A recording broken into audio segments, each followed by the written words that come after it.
All right, still working on the topic that we have on ground, that some mothers are responsible. Remember what I said, some mothers are not all mothers.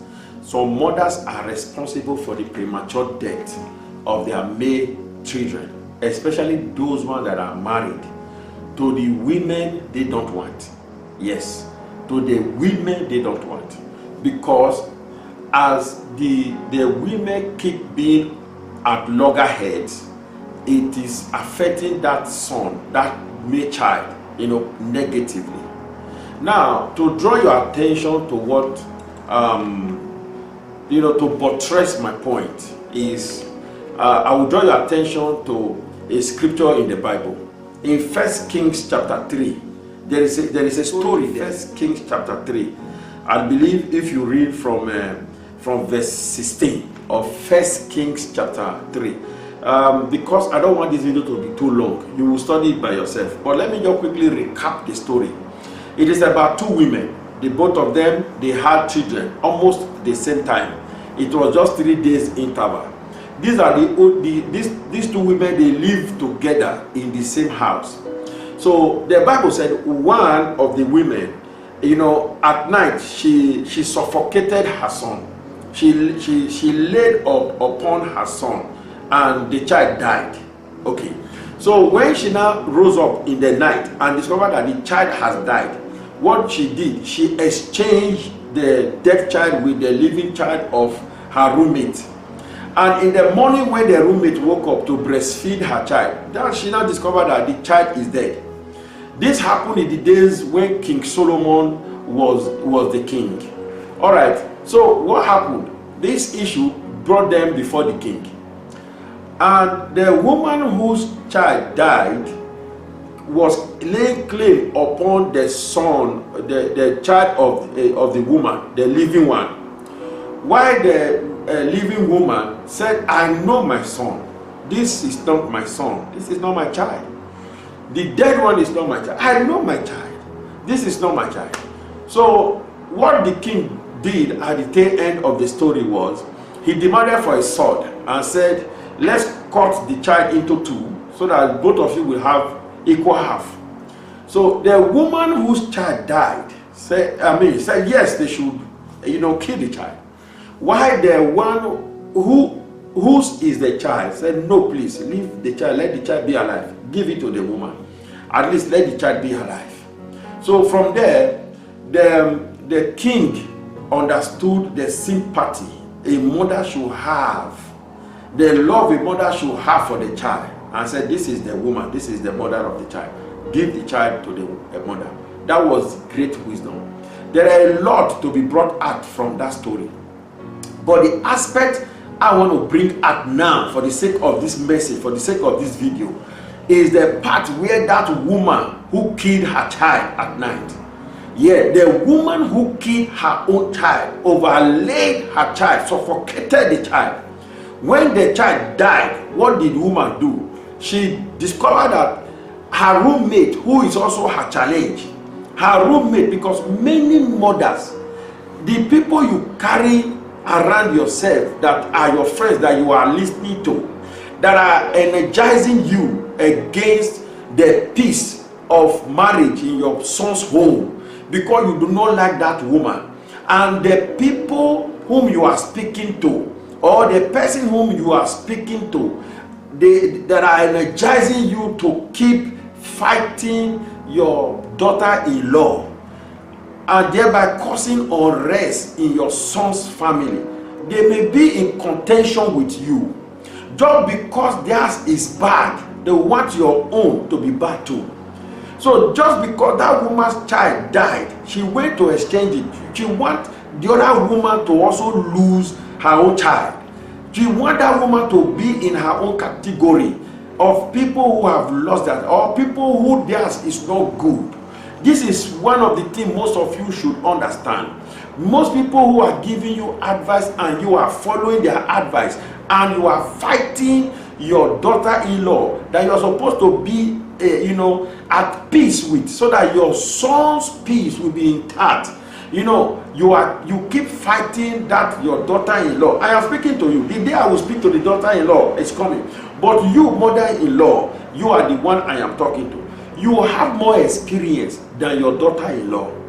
The things that was not done to you, you shouldn't do it to other people. This is not because you were good. It's because you met a mother-in-law that accommodated you. As long as she is not the one who raised you, there are some characters that are in you that would have been enough to trouble you in your husband's house. But because your mother-in-law accommodated you, gave you room, carried you like her own daughter-in-law, you are to extend such a hand towards your son's wife, which is your daughter-in-law. Whether you were the one that picked her for your son or your son picked her by himself, does not give you the platform to be at loggerhead with your own daughter-in-law, thereby causing unrest in the life of your own son. This is where I said many mothers are the ones responsible for the premature death of their sons, especially those that are married to the women they don't like. You know how painful it is when your mother-in-law is at loggerheads with you. Maybe you passed through it before. For the fact that you passed through it before in your mother-in-law's hand does not mean your daughter-in-law must pass through it. At least from experience, you should know that, oh no, you cannot subject somebody to go through what you suffered. You cannot subject another person's daughter because she came to marry your own son through that suffering because you went through it. No, at least experience has taught you that this thing is painful. When you know that it is painful, why subject somebody else through it? So this is where that message we read is to speak to you. There are people who have destroyed their own home, their own the peace of their son's life. They want you to destroy your own too. There are times by maturity, at least, I don't see any reason why a mother-in-law should be in contention with the daughter-in-law. You have upper hand. The son is your own, that we know. But as long as that son is grown enough to get married, the son will not marry you. There's no way your son will marry you. There's no way your son will marry the sister. Definitely, he's going to bring in somebody. Whether the one you gave to him that later became your enemy, or the one he brought by himself that you didn't like. Maturity will help you to build the home of your son. Many sons are dying prematurely. Some are having high blood pressure just because there is no peace in his home as a result of your activity, your influence as a mother-in-law to your daughter-in-law. Your daughter-in-law can be your daughter too. Not because she's your wife's son. Take her as your daughter. If that daughter-in-law that you are maltreating is your daughter being maltreated in her husband's house somewhere, will you be happy? If what you are doing to your daughter-in-law is done to your daughter in her husband's house, will you be happy? What will you tell your daughter to do? If, for example, you see, what you cannot celebrate, you cannot embrace, the foundation you are laying, especially those who are joining their mother, those daughters joining your mother to maltreat your brother's wife, who is supposed to be your sister-in-law. Will you bear, will you accept that maltreatment that you are giving to your sister-in-law in your husband's house? Okay, will you accept such treatment to be meted to you when you go to your husband's house? This is where wisdom is supposed to be applied. Okay, that your own is not working out does not mean other people's own should not work out. Or that your own did not work out, you didn't enjoy your husband's house, does not mean other people should not enjoy your son's house. You are the ones, many mothers are responsible. That woman suffocated her son by enjoying sleep. Some of you are suffocating your son by enjoying quarreling with your son's wife. Some of you are suffocating your sons She slept over the son until the child died before she woke up. Now that the child died, you are now the target. She wants you to also lose it, so that she will not be the only one who is suffering that loss.